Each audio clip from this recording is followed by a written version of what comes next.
अस्सलाम वालेकुम viewers and students, उम्मीद है आप सब खैरियत से होंगे। आज का जो हमारा टॉपिक है it is related to terrorism in Pakistan.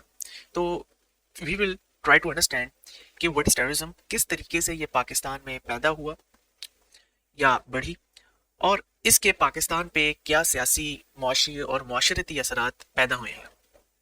First of all हम लोग समझने की कोशिश करेंगे कि टेररिज्म बेसिकली होता क्या है।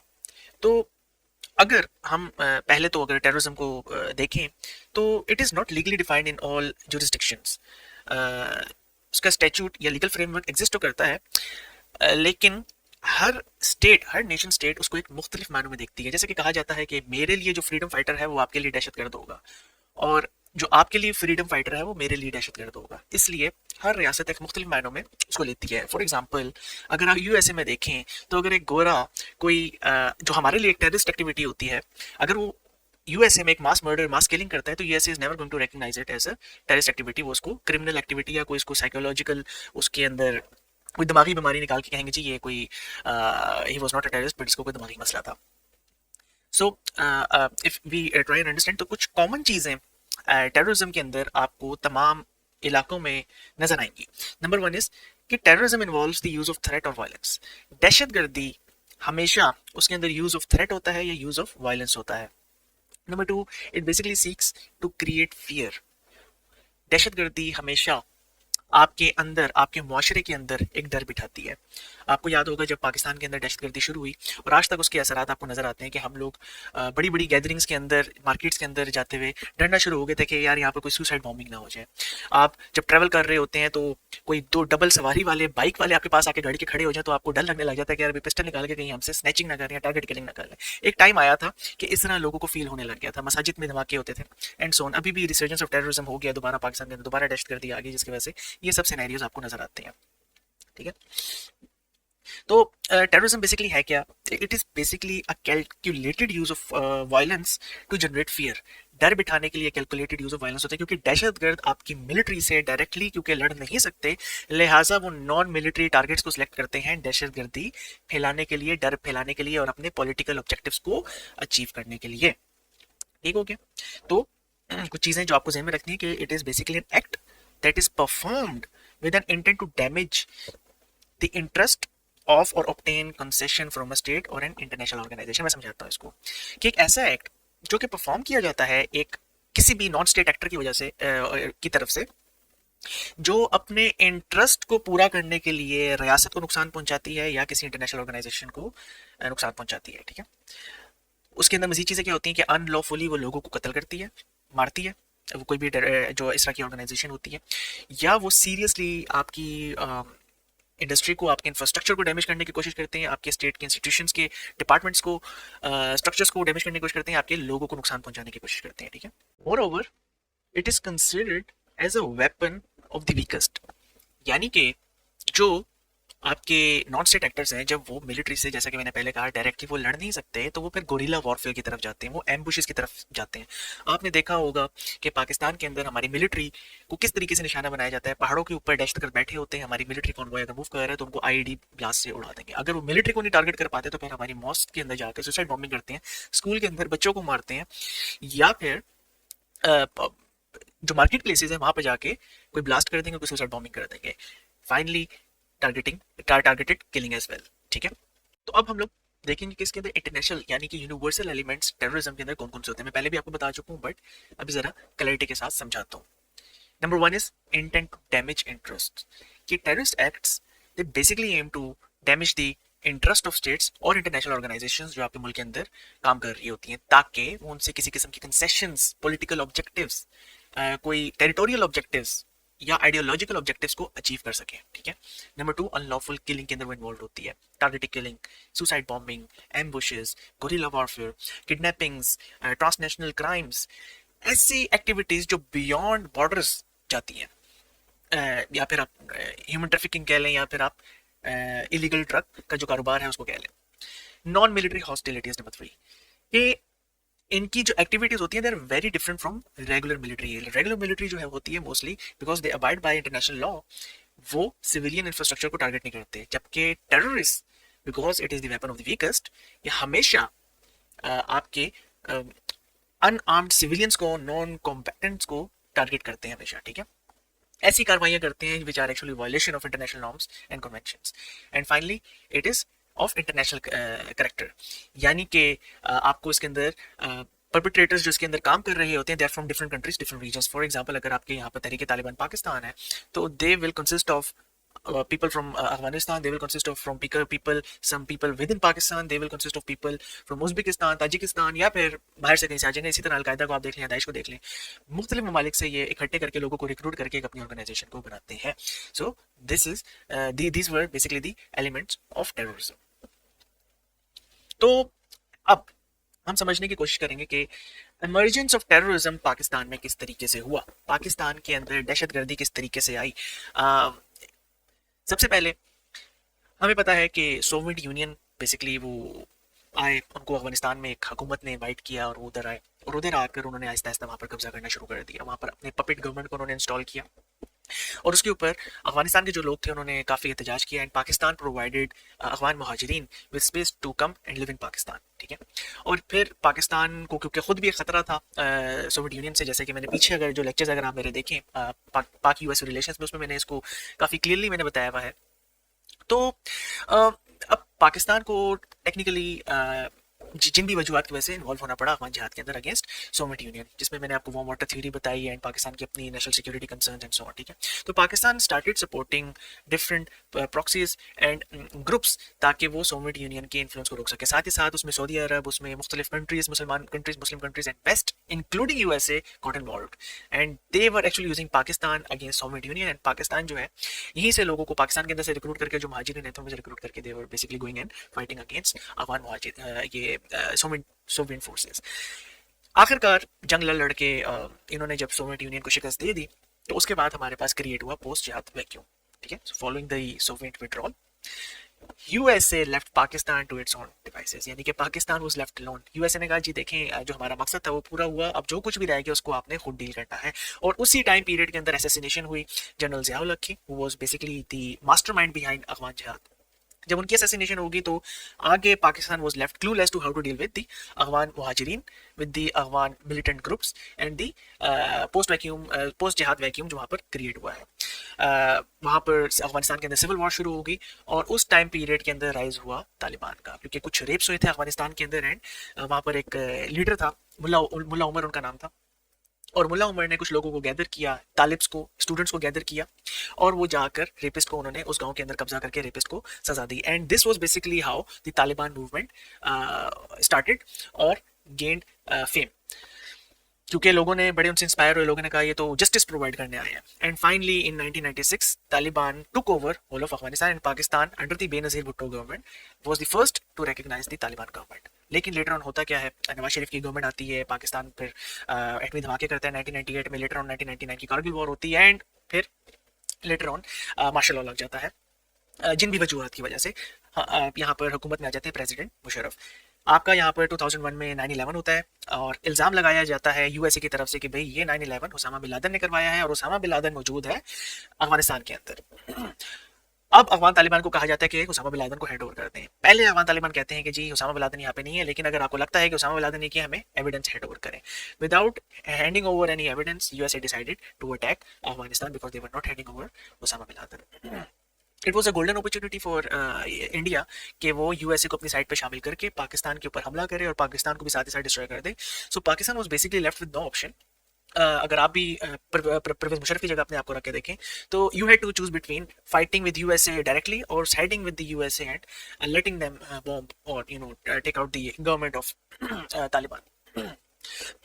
तो what eventually happened was that Pakistan was given a threat कि जी either you are with us or against us। तो Pakistan decided to side with USA, but at the very time जब पाकिस्तान ने अपनी फोर्सेस को वेस्टर्न बॉर्डर के ऊपर लगाना था अफगानिस्तान के साथ, हिंदुस्तान के अंदर उसके पार्लियामेंट के ऊपर हमला हो जाता है नक्सलाइट्स के नाम पर और इल्ज़ाम पाकिस्तान के ऊपर लगता है और हिंदुस्तान पाकिस्तान फोर्स को डाइवर्ट करने के लिए अपनी सारी फोर्सेस पाकिस्तान के बॉर्डर पे लगा देते हैं। Pakistan eventually had to move their attention from the western border, यानी कि अफगानिस्तान के बॉर्डर से अपनी सारी अटेंशन हटाकर उन्होंने अपनी अटेंशन को डाइवर्ट किया हिंदुस्तान की तरफ। ठीक है, 2 साल वहां पर 3 साढ़े 3 4 लाख फौज लगी रही पाकिस्तान की, और उस टाइम पीरियड के अंदर अमेरिका इन्वेट कर चुका था अफगानिस्तान को। इन्वेजन करने के बाद वहां पर तालिबान जो थे वहां से रिट्रीट कर गए थे, और बहुत से मिलिटेंट ऑर्गेनाइजेशन, क्योंकि वेस्ट पर हम लोग अपनी फौज नहीं तैनात कर सके थे, वो आके ट्राइबल इलाकों में रहना शुरू हो गए थे। फाइनली जब पाकिस्तान और इंडिया के दरमियान सीज फायर हुआ 2003 में, तो पाकिस्तान ने अपनी फोर्सेस को दोबारा वेस्ट की तरफ जब मूव करना शुरू किया, तो उनको एक स्टिफ रेजिस्टेंस वहां पर फेस करनी पड़ी मिलिटेंट ऑर्गेनाइजेशंस की तरफ से। And that was the time when Pakistan officially entered into war against terrorism, and Pakistan realised कि यार ये तो अफगानिस्तान से सारे आकर ट्राइबल एरियाज में आकर बस गए हैं। ठीक है, और फिर लेटर ऑन 2007 का लाल मस्जिद ऑपरेशन हुआ, एंड तहरीक निफाज शरीयत मोहम्मदी जो आपके सवाद के अंदर थी, इट कन्वर्टेड इनटू तहरीक तालिबान पाकिस्तान। उन्होंने सबको यूनाइट किया, तहरीक तालिबान पाकिस्तान बनाई, and it launch suicide bombings inside Pakistan. और इस सिचुएशन को बहुत इफेक्टिवली यूज किया गया बाय हॉस्टाइल इंटेलिजेंस एजेंसीज। वो हमें पता है कौन है जिन्होंने पाकिस्तान के खिलाफ काम किया और अफगानिस्तान की सरजमीन को पाकिस्तान के खिलाफ इस्तेमाल किया, और आज भी वो इस्तेमाल कर रहे हैं, क्योंकि पाकिस्तान समझता था कि अफगान तालिबान आने के बाद सिचुएशन अंडर कंट्रोल हो जाएगी, लेकिन अफगान तालिबान से अपना अफगानिस्तान नहीं संभाला जा रहा, और वहां से जो टेररिस्ट ऑर्गेनाइजेशंस हैं जिसमें तालिबान है, Tehrik Taliban Pakistan TTP, they are constantly attacking Pakistan. तो this is how terrorism came into Pakistan. अब इसकी बेसिकली इम्प्लीकेशंस पाकिस्तान के ऊपर क्या हुई है, ठीक है। सबसे पहले we will try and understand कि इसकी आपकी जनरल इसकी इम्प्लीकेशंस पाकिस्तान के ऊपर क्या क्या हुई। सबसे पहले सोशियो पॉलिटिकल इकोनॉमिक स्टेबिलिटी, ये तीनों आई है आपकी। आप मुआशी तौर पर कमजोर हुए हैं, क्योंकि जब आप जंग लड़ते हैं तो आपको बहुत ज्यादा वहां पर एक्सपेंडिचर इस्तेमाल करना पड़ता है। पॉलिटिकली इंटरनली डिवाइडेड हो गए हम लोग, एंड मुआशरी तौर पर सोशल कोहेजन जो थी पाकिस्तान की, वो सोशल डिविजन्स पैदा हो गई, हम लोग वीक हो गए। ठीक है, अनएम्प्लॉयमेंट पाकिस्तान में ज़्यादा होने लग गई, पॉवर्टी ऑलरेडी बहुत ज़्यादा थी, इन्फ्लेशन होने लग गई, क्योंकि हम लोग अपनी मीशत को कंट्रोल स्टेबल नहीं रख सके due to political unrest, and finally terrorism जो था वो ज़्यादा से ज़्यादा बढ़ता गया। तो पाकिस्तान के सोशल फैब्रिक के ऊपर दहशतगर्दी के क्या इंपैक्ट्स हुए। सबसे पहले सेक्टेरियन वायलेंस पाकिस्तान के अंदर बहुत ज़्यादा हो गया। इसको अगेन हॉस्टाइल एजेंसीज ने भी बहुत एक्सप्लोर करने की कोशिश की। 2013 में हमें याद है कि रावलपिंडी इस्लामाबाद में बल्कि मुल्क के मुख्तलिफ इलाकों में सेक्टेरियन वायलेंस की वजह से कर्फ्यू भी लग गया था, जिसमें शिया सुन्नी फसादात जब हुए थे, और उसको इफेक्टिवली आपकी अगेन फॉल्ट लाइन को इस्तेमाल किया गया था by the hostile terrorist agencies. फिर सोशल डिविजन हमारे यहाँ होगी, पॉलिटिकली हम लोग डिवाइड हो गए हैं, एथनिकली पाकिस्तान में डिविजन आ गई हैं। हर पॉलिटिशियन, हर कोई एक अपना कार्ड खेल रहा है, हर कोई नेशनलिस्ट कार्ड खेल रहा है, जिसकी वजह से पाकिस्तान का जो स्लोगन है कहीं पीछे रह गया, और आपका ये जो पश्तून स्लोगन है, जो पंजाबी स्लोगन है, जो सिंधी स्लोगन है, जो पठान स्लोगन है, जो बलूची स्लोगन है, जो कश्मीरी स्लोगन है, वो कहीं आगे निकल गए हैं पाकिस्तान से।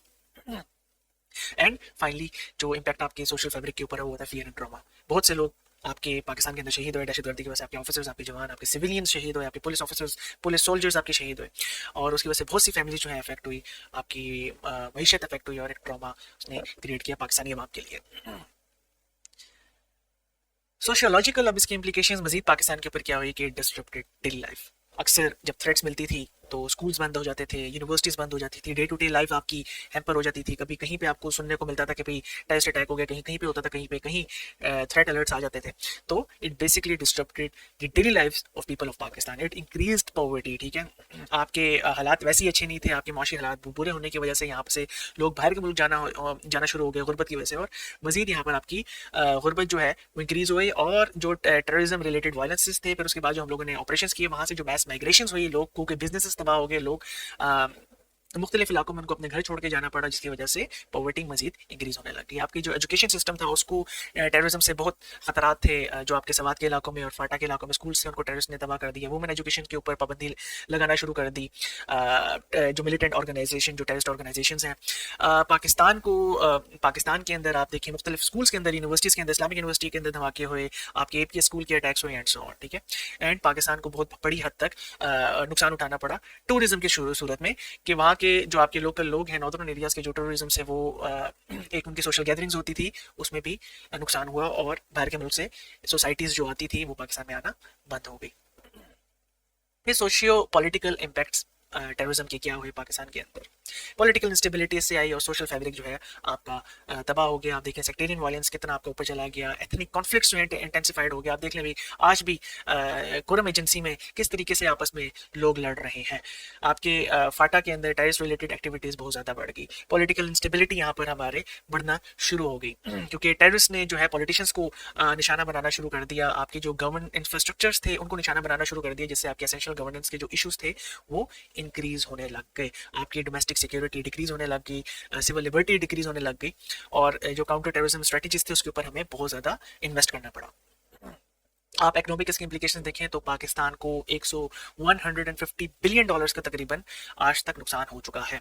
पाकिस्तान को इंडस्ट्रियल इंपैक्ट्स बहुत ज़्यादा हुए हैं, पाकिस्तान को इसी वजह से एनर्जी क्राइसिस फेस करने पड़े। पाकिस्तान जब भी प्रोजेक्ट शुरू करता था तो उस प्रोजेक्ट को कहीं ना कहीं टेररिस्ट एक्टिविटी की वजह से निशाना बनाया जाता था, जिसकी वजह से जो हमने बाहर से एम्प्लॉयज़ हायर किए होते थे वो पाकिस्तान नहीं आते थे। हमारी फॉरेन डायरेक्ट इन्वेस्टमेंट जो है उसे रिड्यूस हो गई। हमारे टूरिज्म जब रिड्यूस हुआ तो टूरिज्म एक बहुत बड़ा सेक्टर होता है जो आपकी मीशत को स्टेबिलिटी देता है, जो आपकी मीशत के अंदर बूस्ट देता है, वो हमारी कम हो गई। आप पॉलिटिकल अगर इसकी इंप्लीकेशंस देखें तो हाई प्रोफाइल एसेसिनेशन, जिसमें से सबसे बड़ी एसेसिनेशन 2008 में बेनज़ीर भुट्टो साहिबा की हुई थी, 2007-8 में। और फिर मुख्तलिफ आपके जो पॉलिटिशियंस थे, अवामी नेशनल पार्टी के, आपके चाहे वो पीपल्स पार्टी के, उनको असैसिनेट किया गया टेररिस्ट की तरफ से, ठीक है। डेमोक्रेसी, जमहूरियत पाकिस्तान के अंदर एक अनसर्टेनिटी की सिचुएशन में चली गई और मजीद अनस्टेबल वो होती रही due to impact of terrorism and internal divides within the politicians and people of Pakistan, ठीक है।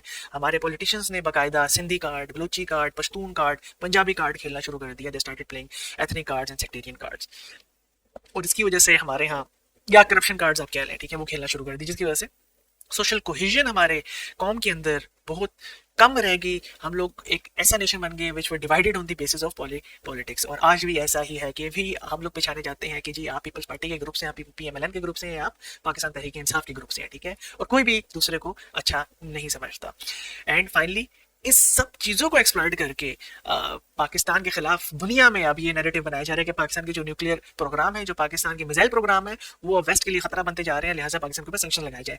पाकिस्तान के जो न्यूक्लियर वेपन्स वन सेफ है वो किसी भी वक्त टेररिस्ट के हाथ में पड़ सकते हैं, लिहाजा पाकिस्तान को डीन्यूक्लियराइज किया जाए। इस तरह के नैरेटिव्स को प्रमोट किया जा रहा है all around the world, specially by the again those who are against Pakistan and against a Muslim country being a nuclear power. तो अब हमारे पास क्या तरीके हैं कि हम लोग किस तरीके से इन चीज़ों को एड्रेस कर सकते हैं। सबसे पहले तो जी हमें मुआशी तौर पर अपने आप को स्टेबल करने की जरूरत है, पॉलिटिकली हमें अपने आप को स्टेबल करने की जरूरत है। We need to accept the reality कि if someone is in the government we have to support them and we have to accept them despite being कि हम लोग किसके साथ पॉलिटिकली एफिलिएटेड है, ठीक है।